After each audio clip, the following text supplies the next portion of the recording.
ভালোবাসা এমন একটা জিনিস যদি মন থেকে না আসে তাহলে উপলব্ধি করা যায় না। তাই তো ভাই বোনের বাসায় এসে একদম মন প্রাণ দিয়ে ভালোবাসা উজাড় করে দিল। ভাইয়ের ভালোবাসাটা অন্যরকমই হয়ে থাকে। আসসালামু আলাইকুম, আরেকটি ব্লগে সবাইকে ওয়েলকাম। এই তো আমার মামনি ঈদের 3 দিন পরে মেহেদি দিচ্ছিল। ঈদের দিন দিয়েছিল মেহেদি, কিন্তু কত ভালো দেই নাই, তাই এখানে বসে বসে মেহেদি দিচ্ছিল। আর এই যে কুট্টুটা ভালোবাসা নেওয়ার জন্য কিভাবে বসে রয়েছে, আসলে সবাই কিন্তু ভালোবাসার কাঙ্গাল। যাই হোক, ছোট ভাই বাজারে গিয়েছিল, কি আনলো তাই দেখার পালা। তার আগে বলি, আমার ভিডিওটা পেজ থেকে দেখলে পেজটাকে ফলো করবেন, আর চ্যানেল থেকে দেখলে অবশ্যই আমার চ্যানেলটাকে সাবস্ক্রাইব করে দেবেন। একটা লাইক কমেন্ট শেয়ার করতে একদমই ভুলবেন না। আর এই তো বাজারে বলে তেমন কিছু ছিল না, হালকা পাতলা বাজার করে নিয়ে আসলো ঈদের 3 দিন পরে। এই যে দেখেন, এখানে ভেন্ডি আনছে, তারপরে এই যে বেগুন আনছে, তত ভালো না, তারপরেও তো খেতে হবে। আর পটল আনছিল, আর বড় দেখে একটা 3 কেজির উপরে একটা পাঙাশ মাছ আনছিল। আর এই পাঙাশ মাছটা এখন আমার বড় ভাই সুন্দর করে কেটে ধুই দিবে। আর এই যে দেখেন, একটা তারের ছোপা দিয়ে সুন্দর করে পাঙাশ মাছটা ডুলি ধুই নিয়ে হলো। এখন এই তো কেটে দিয়ে দিচ্ছে।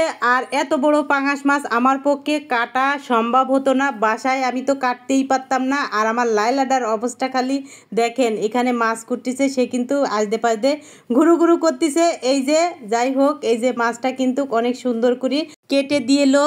আর এখন আমি এই যে মাছগুলা সুন্দর করে ধুই, তারপরে উঠিয়ে নিয়ে নিচ্ছি। আর আরেকটা কথা বলি, মানুষ গরুর মাংস ফ্রিজ ভরা রেখেছে কুরবানির, আর আমি মাছ ফ্রিজ ভরে রেখে দিব। আমার ফ্রিজে কিন্তু তেমন গরুর মাংস নাই, যেহেতু আমি কুরবানি দিছি, দেখলে হয়তো বুঝতে পারবেন। এই যে দেখেন, আমার ফ্রিজ কিন্তু একদম ছোট, ফ্রিজটা কিন্তু খালি। যাই হোক, এখন রান্না করার পালা। এখানে সবজি রান্না করতেছি, পটল দিয়ে, বেগুন দিয়ে, চিংড়ি মাছ দিয়ে একটা নরম করে ভাজি করলাম। আর একটা কড়াই বসাই দিয়ে একটু সয়াবিন তেল, একটু জিরা, কাঁচামরিচ পেস্টটা একটু ভেজে নেওয়ার পরে আদা বাটা, রসুন বাটা, জিরা বাটা একসাথে, তারপরে হলুদের গুঁড়া, মরিচের গুঁড়া, ধনিয়ার গুঁড়া, স্বাদ মতন লবণ, সামান্য একটু পানি দিয়ে পাঙাশ মাছের মাথাটা এই যে দিয়ে ভালো করে কষাই নিব।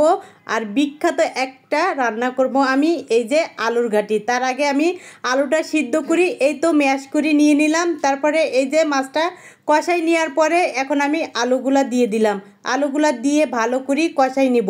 এই বিখ্যাত খাবারটা কোন এলাকার অবশ্যই যারা জানেন আমাকে কমেন্ট করে জানাবেন। তারপরে এই যে কষাই নেওয়ার পরে পরিমাণ মতন পানি দিয়ে ঢাকনা দিয়ে কিছুক্ষণ আমি রান্না করে নিয়ে নিলাম। তারপরে এই যে রান্না করার পরে একটু গরম মশলার গুঁড়া দিয়ে নাড়াচাড়া দিয়ে তারপরে এই যে এখন আমি নামিয়ে নিচ্ছি। আর এই খাবারটা কিন্তু অসাধারণ হয়েছিল। আর এই তো আমাদের খাবার ফাইনাল। আর এখানে সবার খাওয়া হয়ে গিয়েছিল, লাস্টে আমি খাচ্ছিলাম। আর খাবারটা কিন্তু অনেক মজা হয়েছিল। যাই হোক, ভিডিওর ভিতর ভুল ত্রুটি থাকলে প্লিজ ক্ষমার দৃষ্টিতে দেখবেন। পুরো ভিডিওটা দেখার জন্য অসংখ্য ধন্যবাদ।